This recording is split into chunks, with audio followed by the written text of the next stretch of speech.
যদি আমি বলি আমার রাসূল কেমন ছিলেন, তিনি ছিলেন মধ্যম আকৃতির। তিনি না লম্বা না খাটো।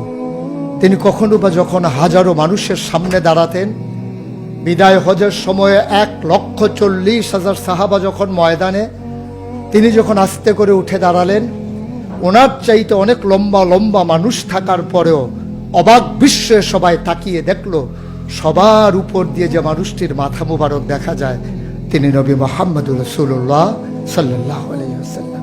তিনি মধ্যম আকৃতির হওয়ার পরে সবার উপরে তার শির, সবার উপরে তার মাথা। সবাই অবাক বিস্ময়ে তাকিয়ে দেখলেন তার চুলগুলো হালকা হালকা কোঁকড়ানো।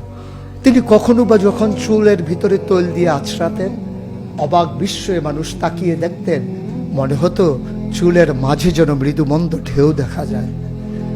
তার কপালটা ছিল চওড়া শুভ্র, তার চোখের ভ্রুগুলো ছিল ধনুকের মতো বাঁকা, তার চোখগুলো ছিল টানা টানা ভাসা ভাসা, তার চোখের পাতাগুলো ছিল গোলাপের পাপড়ির মতো।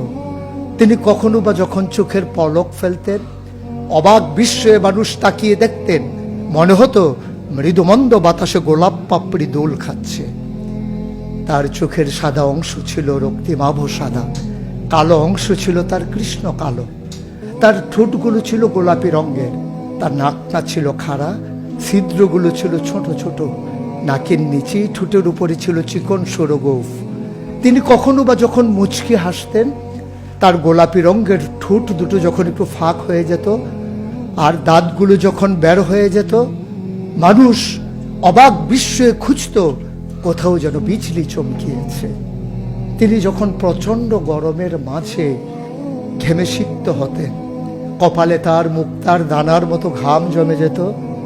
তিনি যখন দৌড়ে দৌড়ে তার বিবিদের ঘরে যেতেন, আমাদের মায়েদের ঘরে, আল্লাহ রাসূল সাল্লাল্লাহু আলাইহি সাল্লাম ঘরে ঢোকার পরে মায়েরা দেখতেন কপালের মাঝে মুক্তার দানার মতো বিন্দু বিন্দু ঘাম জমে আছে। মায়েরা বলতেন, গুস্তাকি মাফ কার দিজিয়ে, বেয়াদবি মাফ করবেন, আপনি চুপটি করে একটু বসুন। নবীকে বসিয়ে ওরা ছোট্ট শিশু খুঁজে বের করতেন, অতি যত্নে পরম আদরে তার কপালের ঘামগুলো তারা শিশির ভিতরে ভরে মুখ বন্ধ করে রেখে দিতেন। ঈদ যখন আসতো, বিয়ে যখন হতো, জমানো ঘাম তারা আতর হিসেবে ব্যবহার করতেন। এ নবী তো সে নবী, হেঁটে গেছেন 1 মাস আগে রাত পথ ধরে, যাওয়ার পরে তিনি তো চলেই গেছেন। 1 মাস পরে যখন আবার ওই পথ মারিয়ে কোনো এক সাহাবা যাচ্ছেন, স্থানীয় বাসিন্দা যারা রাস্তার কিনারে যাদের ঘর, তাদেরকে ডেকে বললেন, ভাইরা এ পথ দিয়ে কি আমার নবী হেঁটে গেছে কখনো? বলেছ সে তো 1 মাস আগের কথা, তুমি বুঝলে কেমনে? মুচকি হেসে সাহাবা জবাব দিলেন, হেঁটে গেছেন 1 মাস আগে, কিন্তু আজও সেই পথে নবীর গায়ের জান্নাতি গন্ধ পাওয়া যায়। এ আমার নবী, এ আমাদের নবী, আমাদের গর্ভের নবী। কেন পাঠালেন নবীকে? লাকাদ কানা লাকুম ফি রাসূলিল্লাহি উসওয়াতুন হাসানাহ। তিনি মডেল, তিনি আইডল, তিনি আইকন, তিনি অনুপম আদর্শ, তিনি আমাদের জন্য উসওয়াতুন হাসানাহ। তিনি পথ দেখিয়েছেন কেমন করে একটা ছেলে তার মায়ের কাছে ভালো সন্তান হতে পারে। তিনি আঙ্গুল দিয়ে দেখিয়ে দিয়েছেন কেমন করে কোনো এক স্ত্রীর কাছে ঈর্ষণীয় স্বামী হওয়া যায়। তিনি আচরণ করেছেন মা আয়েশার সাথে এমন যে আচরণ আজও যদি কোনো মেয়েরা করে, তাহলে তার স্বামী হবে তার কাছে সেরা স্বামী। শুধু সেই স্বামী তার স্ত্রীর সাথে সেই ব্যবহার করে। আল্লাহ রাসূল সাল্লাল্লাহু আলাইহি সাল্লাম আদরের নাতি হাসান হুসাইনের সাথে এমনই মধুর ব্যবহার করেছেন। কেউ যদি সেরা নানা হতে চায়, কেউ যদি সেরা দাদা হতে চায়, সেজন্য নবীজি যে আচরণ করেছে হাসান হুসাইনের সাথে, সেই আচরণ করেছে তার নাতনি নাতনির সাথে, তাহলে সে হয়ে যাবে সেরা নানা। কেউ যদি আদর্শ শিক্ষক হতে চান, কেউ যদি হতে চান উত্তম আদর্শের অনুসারী, তাইলে আল্লাহ রাসূল সাল্লাল্লাহু আলাইহি সাল্লামকে আল্লাহ নিজেই জানিয়ে দিলেন যে আমি তো আপনাকে দান করেছি ইন্নাকা লাআলা খুলুকিন আযীম, আপনি হচ্ছেন উত্তম থেকে উত্তমতর চরিত্রের অধিকারী।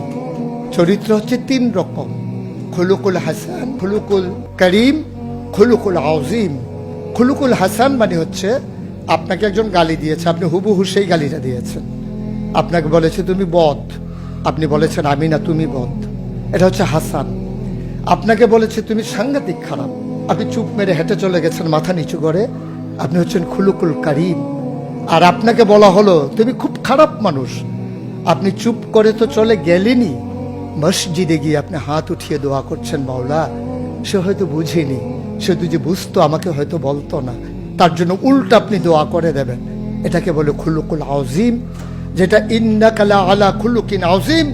আল্লাহ বলছেন, ও নবী, আমি হলাম সর্বোত্তম মর্যাদার অধিকারী, আর আপনি হচ্ছেন সর্বোত্তম চরিত্রের অধিকারী।